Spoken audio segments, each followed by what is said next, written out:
미나상 곤니찌와. 여러분 안녕하세요. 일본어 상형 한자 기초 마스터의 한선희입니다. 여러분과 저는 초등학교 2학년 한자를 지금 공부하고 있고요. 뒷부분의 80자 중에서 세 번째 줄을 공부하고 있습니다. 지난 시간에 68페이지에 머리수, 얼굴 안, 빛색, 기두 62강에서 공부를 했고요. 오늘은 63강으로 털모, 둥글환, 모양형, 칼도에 대해서 공부하겠습니다. 첫 번째 한자입니다. 털모입니다. 총 4획이고요. N3의 레벨입니다. 쓰는 순서를 보겠습니다. 하나, 둘, 셋, 넷. 네, 보통은 왼쪽에서 오른쪽인데요. 털모의 가장 윗부분은 위에서 내려오는 식으로 써주시기 바랍니다. 털모자는 털을 뜻하는 글자로 본래 새 깃털을 그린 것입니다. 상형문을 보면 양갈래로 뻗어 있는 깃털이 표현되어 있는 것을 알 수 있습니다. 지금은 새뿐만 아니라 새나 사람, 짐승의 털을 포괄하여 나타내고 있습니다. 음독은요, 모라고 읽습니다. 우리나라는 털모, 모 짧게 하고요. 일본어는 모입니다. 모필은 모히츠라고 읽는데 털이 달린 붓이죠. 예, 그래서 털로 이루어진 붓을 모히츠라고 하고요. 그 다음 모후는 우리나라 말로 모포라고 읽는데 옆에 있는 담요, 이와 같은 것을 얘기합니다. 모후. 그 다음에 양모를 요모라고 합니다. 양의 털이죠. 요모. 순독으로 읽을 때는 개라고 있습니다. 개. 그래서 하나 있을 때는 개, 털을 나타내고요. 게이또는 옆에 같은 털씨를 얘기합니다. 그 다음은 개무시입니다. 모충을 개무시라고 하는데요. 털이 달린 벌레를 얘기해요. 주로 송충이 같은 벌레를 얘기하는 것입니다. 털모의 단어와 예문입니다. 모필 또는 털붓, 모히츠, 털, 개, 담요를 세탁하러 보냈습니다. 毛布をクリーニングに出しました。 털실로 목도리를 짜서 친구에게 줍니다. 毛糸でマフラーを編んで友達にあげます。 네, 수고하셨습니다. 두 번째 한자는 둥글환입니다. 총 3획이고요. N3의 레벨입니다. 쓰는 순서 보겠습니다. 네, 위에서부터 하나, 둘, 셋. 네, 위에서 먼저 쓰고 그 다음 가로로 쓰고 세 번째 여기를 마무리하시면 됩니다.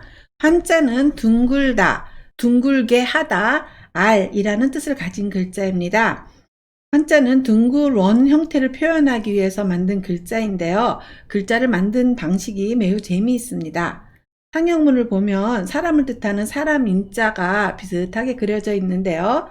인자보다는 가운데 획 하나가 더 길게 내려와 있는데 이것은 앞구르기를 하기 위해 양팔을 바닥에 짚는 모습을 표현한 것입니다. 앞구르기를 하기 위해서는 몸을 둥글게 말아야 한다는 뜻에서 유래되었다고 생각이 되는데요. 이렇게 사람이 뒹구는 모습으로 그려져서 둥글다라는 뜻을 표현하고 있습니다. 음독은 강입니다. 우리나라 말로는 환, 일본어로는 강이죠. 그 다음은 강약으로 읽는데 환약입니다. 알로 된 약을 얘기하는 거죠. 환약이라고 합니다. 강약그. 그리고 난강, 탄환을 난강 두 개 다 타금이 되고요. 지금 옆에 포환 던지기를 하고 있는데요. 호강이라고 합니다. 호강. 훈독은 마르이, 마르메르라고 읽는데요. 하나만 있을 때는 마르, 동그라미를 얘기하죠. 동그라미. 그리고 둥글게 하다는 마르메르.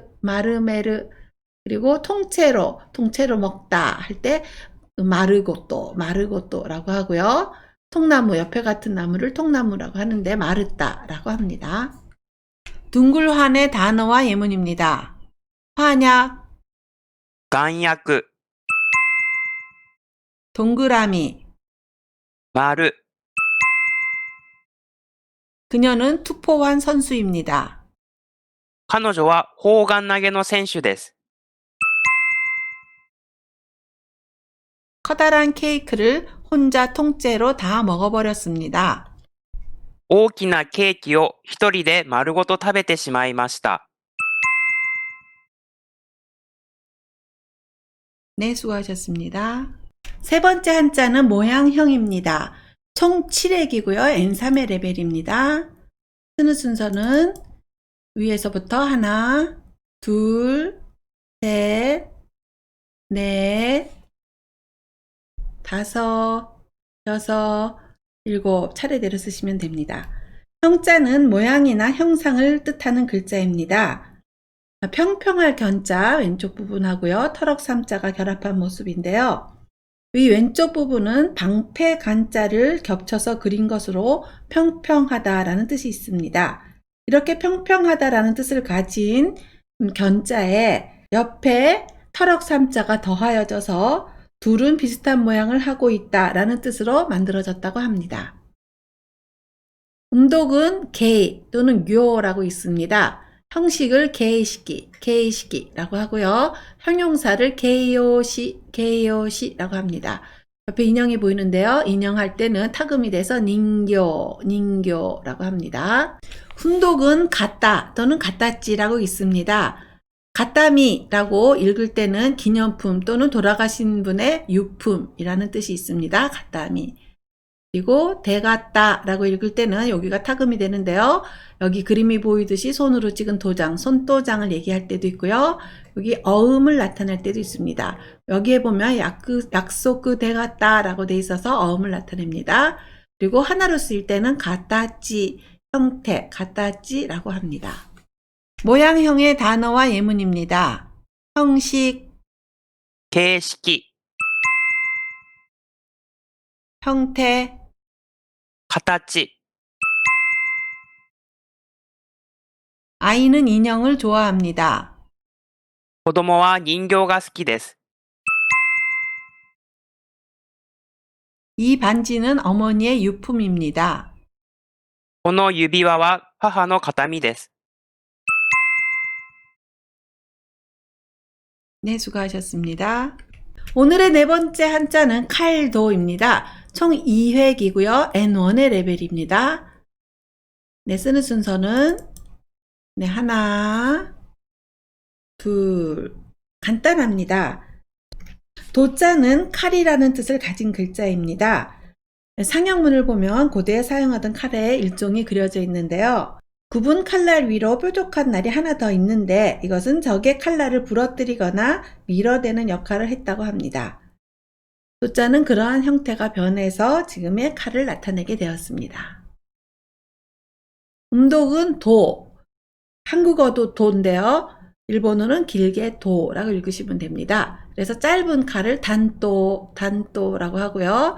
일본 칼을, 일본도를 니혼도, 옆에 그림이 보이는데요. 니혼도라고 하고요. 나무로 만든 칼을 모쿠도라고 합니다. 모쿠도. 훈독은 가타나라고 합니다. 가타나. 그래서 하나로 쓰일 때는 가타나라고 하고요. 작은 칼. 사전에는 창칼이나 주머니 칼로 표시되어 있는데요. 우리가 연필 깎거나 아니면 필통에 넣어 다니는 그런 작은 칼을 고가타나라고 합니다.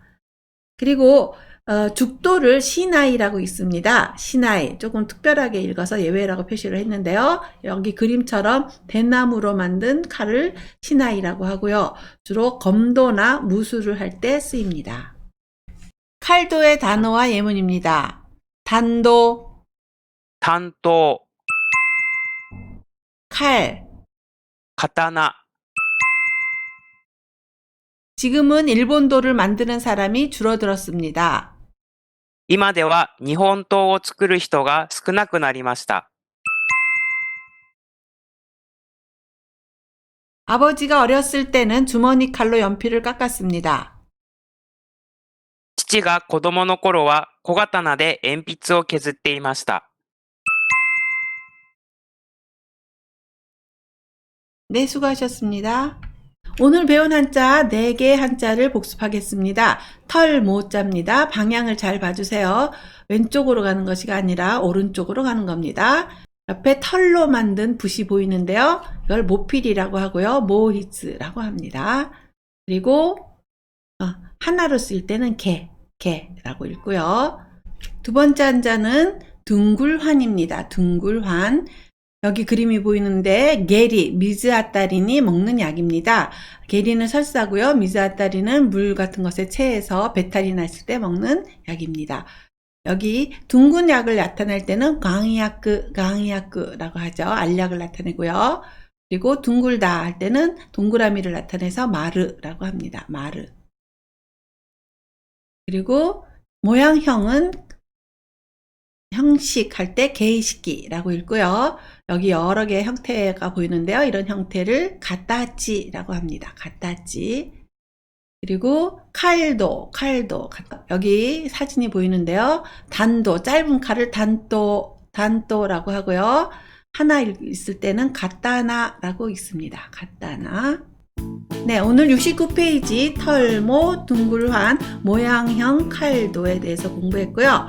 다음에 64강에서 70페이지 가계점, 길장, 쓸용, 제주제에 대해서 공부하겠습니다. 네, 한자가 차근차근 많아졌는데요. 잘 메모해 주시고요. 생활에 쓰는 것도 있고 안 쓰는 것도 있지만 한국어음을 잘 생각하셔서 외우시면 됩니다. 오늘도 수고 많았고요. 다음 시간에 또 만나요. 수고하셨어요.